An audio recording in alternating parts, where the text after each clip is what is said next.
Every year, Canadians take an average of about 7 trips abroad, eager to discover new cities and explore nature.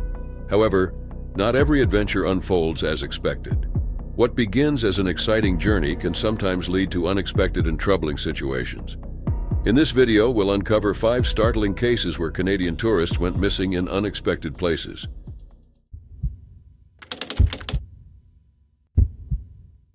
Jesse Galganov was born on February 8, 1995.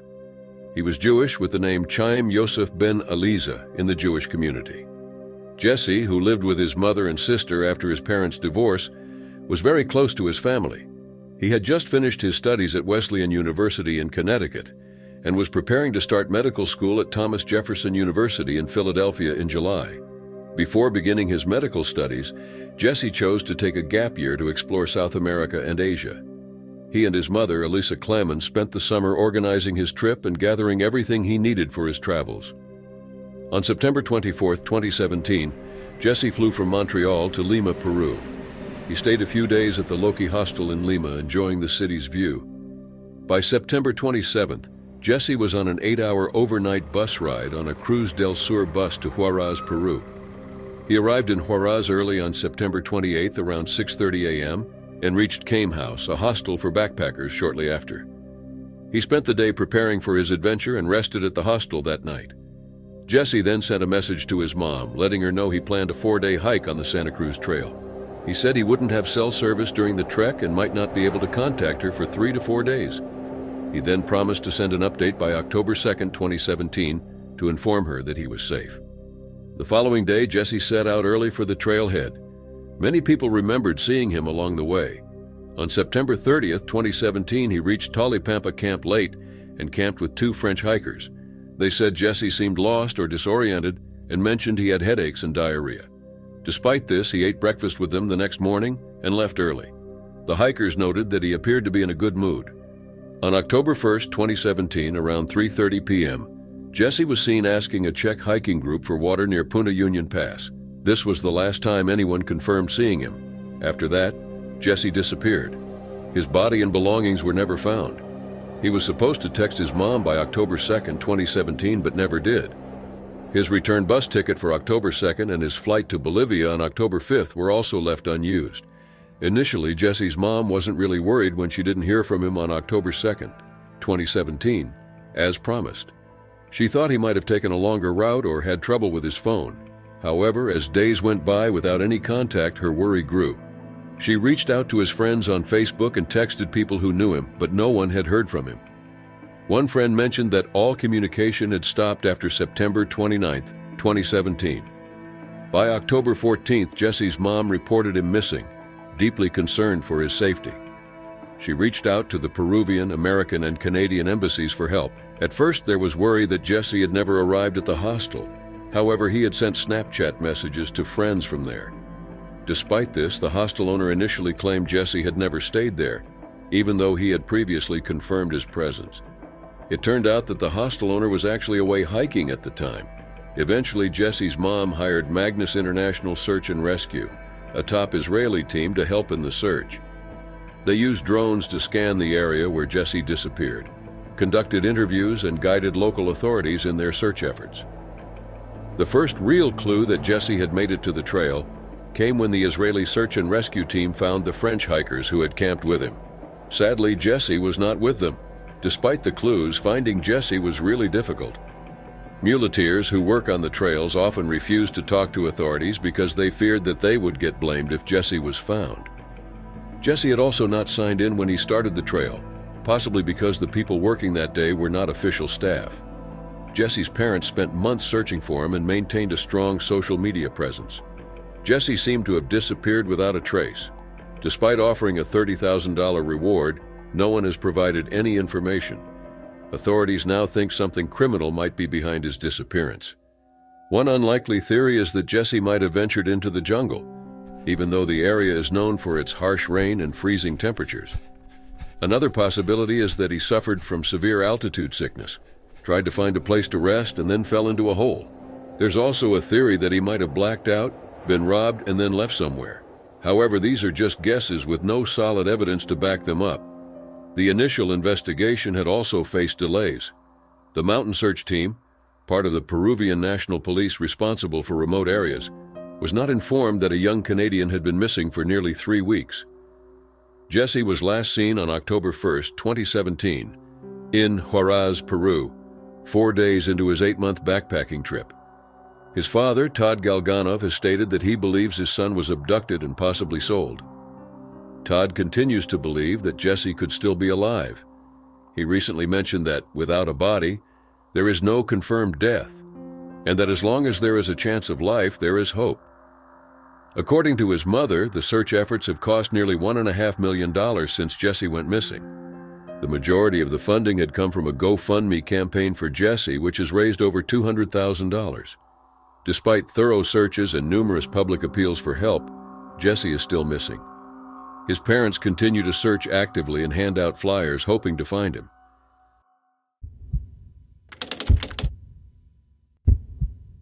Ani Ashekian, a 30-year-old paralegal from Windsor, Ontario, was an experienced solo traveler. She had already explored the Caribbean, Costa Rica, Europe, and South America. Her family described her as sporty, outgoing, and the spontaneous one among her siblings. Ani decided to take her first trip to the Far East on a sudden impulse. She and 2 friends traveled from Toronto International Airport on Friday, October 24, 2008, heading for Beijing, China, with plans to visit Cambodia and Vietnam. However, Ani chose to leave her friends in Beijing and flew to Hong Kong instead. Reports suggest that Ani left Beijing unexpectedly and did not inform her friends of her new destination. Ani arrived in Hong Kong on November 9th. She was to return to Toronto from New Delhi, India on December 15th after a yoga retreat. Ashekian's boyfriend, Wendell Walsh, had recently relocated to Toronto. At the same time, Annie took the previous year off to travel.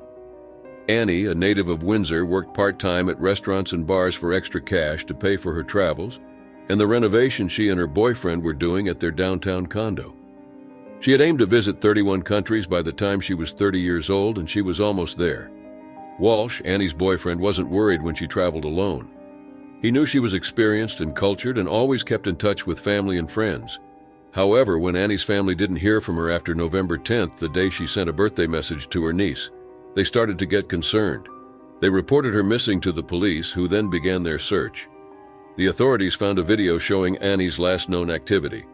In the footage, Annie appears calm as she withdraws money from a bank machine on Hong Kong Island shortly after midnight. A man is seen using the machine beside her, but otherwise she is alone. She returns a few minutes later to withdraw another $470 in total during her 2 visits. The last confirmed sighting of Ani Ashekian was on November 11th, captured by CCTV at the Causeway Bay metro station, coinciding with the time she sent the birthday message. After that, she disappeared without a trace. In the video, Ani is seen wearing a gray sweatshirt, black shorts, and a backpack with her dark hair tied back in a ponytail. Since then, there have been no phone calls, emails, or bank withdrawals, and no signs of her. Hong Kong immigration officials confirm that Ani never officially left the territory, and her bags have not been found. Wendell Walsh traveled to Hong Kong from December 25th to 30 to search for Ani and meet with police and government officials. Annie's mother, Saucy Ashekian, also went to China to help with the search. Meanwhile, a group of volunteers in Hong Kong have been working to find her by putting up posters in the Causeway Bay area, where she was last seen. The South China Morning Post has suggested that she might have left Hong Kong on a small boat, since she didn't go through the airport or any official border crossings with China. Other speculations include her getting involved with the wrong people or having an accident while hiking. Some psychics have said they've seen her in various places, like teaching an English class or floating in water. Additionally, 2 people have said they might have seen Annie shortly after the CCTV footage was taken, but they weren't sure if it was really her. The police have now turned the case into a criminal investigation. However, Annie's family is still hopeful she will return safely.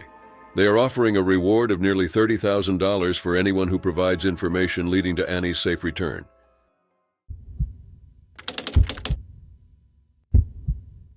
Ildar Rakhmatulin was a Canadian with Russian roots. He owned Russian and Canadian passports. He had worked in tech in Mississauga but was unemployed during his travels. Ildar was an experienced traveler who had planned to visit Malaysia after his time in Fiji. Fiji was the final stop on his journey through the South Pacific, and a flight to Malaysia was booked for April 10, 2023. Excited about this adventure, the 38-year-old Western University graduate arrived in Fiji from New Zealand on April 7th and spent 2 nights at a resort on the coral coast of Viti Levu Island. On April 9, 2023, Ildar checked out of his hotel at 9:48 a.m., following a morning yoga class at 8:46 a.m. After checking out, Ildar was never seen again. His friend Alexander Petrushev started investigating Ildar's disappearance on his own. Petrushev discovered that Ildar's case wasn't officially reported as a missing person in Canada until about a month later. This delay happened after Ildar's ex-wife had to deal with police departments in London and Mississauga. Petrushev explained that Ildar had lived in an apartment in Mississauga before he set out on his world travels once COVID-19 restrictions were lifted. Ildar used to call his mother every other day. His last call was on April 8th, the day before he went missing. His mother mentioned that during that call, she heard what sounded like drunk voices in the background, but she assumed they were from other tourists. Moreover, Ildar wasn't a big drinker and only drank very occasionally. Petrushev believes there was no foul play in Ildar's disappearance and thinks Ildar might have drowned. He also points out that Fijians are known for being peaceful, and violent crime is rare. However, after Ildar checked out of his hotel on April 9th, he vanished with his belongings. His phone was later found on the beach, but his suitcase and backpack are still missing. This discovery led to a search by police divers, but they found no trace of Ildar. Petrushev then contacted a Russian guide in Fiji who confirmed Ildar's hotel bookings on the Coral Coast. The guide even visited the local police to ask about the case. However, Petrushev said the local authorities were indifferent, suggesting that Ildar would show up eventually and everything would be fine. Petrushev also reached out to Fijian and Canadian authorities, but has become frustrated with their handling of the situation. Petrushev says that Canadian police have told him there's a lack of communication between them and the authorities in Fiji. The Fijian police have yet to respond, so progress on the case has been delayed. The police in Fiji have asked that anyone with information should come forward and contact them. Ildar's family is also desperate for answers and frustrated with the slow progress and lack of information about his disappearance. They said they have received more assistance from the Russian community in Fiji than from local or Canadian authorities, yet they continue to hold out hope that they will be reunited with him someday.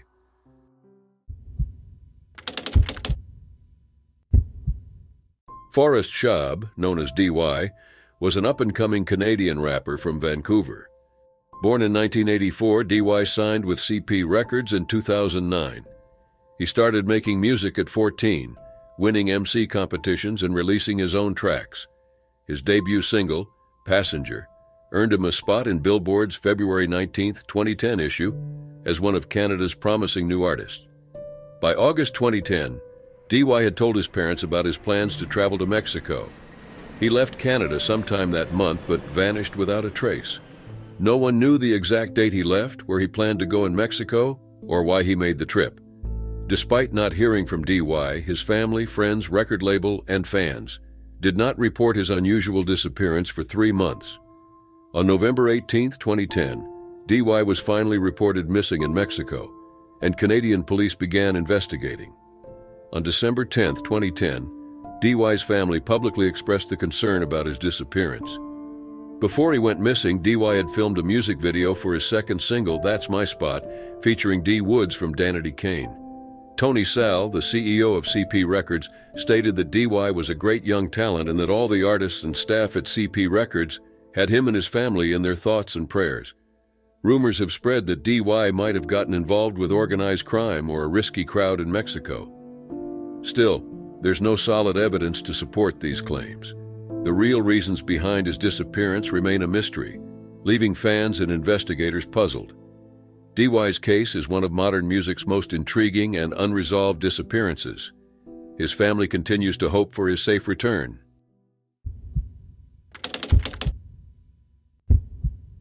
Gerald Foisey, 45, and Shirley Rosette, 43, were a Canadian couple traveling together on the Queen of the North Ferry on March 22, 2006. Shirley had faced a lot of hardship, especially when her husband of 19 years died in a fishing accident in 2003, which left her struggling with depression. A year later, she met Gerald, who had also been through a tough time. Gerald had divorced his first wife and was dealing with his own issues, including depression and alcoholism. By 2006, Gerald and Shirley were engaged and living together. Gerald had worked as a metal fabricator in 100 Mile House.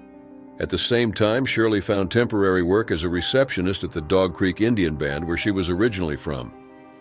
At the time of their ferry trip, Gerald was on a 6-week medical leave for his depression. Still, both his family and former boss noticed that he was making progress and was expected to return to work by the end of the month. Gerald and Shirley were last seen just before the Queen of the North ferry collided with Gill Island and sank early in the morning of March 22, 2006. The exact time of the sinking is unclear, but it occurred around 12:25 a.m. or 12:43 a.m. Pacific Standard Time, according to different reports. News sources indicated that the ferry failed to make a necessary course change and was 1 kilometer off its planned route when it hit the island. Gerald's daughter, Brittany Foisey, expected to hear from her father right away as he was traveling with Shirley. When the phone didn't ring, it soon became obvious that Gerald and Shirley were missing, leaving their loved ones anxiously waiting for news. A passenger named Jill Lawrence reported seeing a middle-aged couple on the ferry's outer deck around midnight. They seemed to be hugging quietly against the ship's wall. When Lawrence went back to her cabin, the couple were still there. A short time later, she felt the jolt of the collision and never saw them again. Lawrence thought that since the ship was tilting, the couple might have fallen overboard.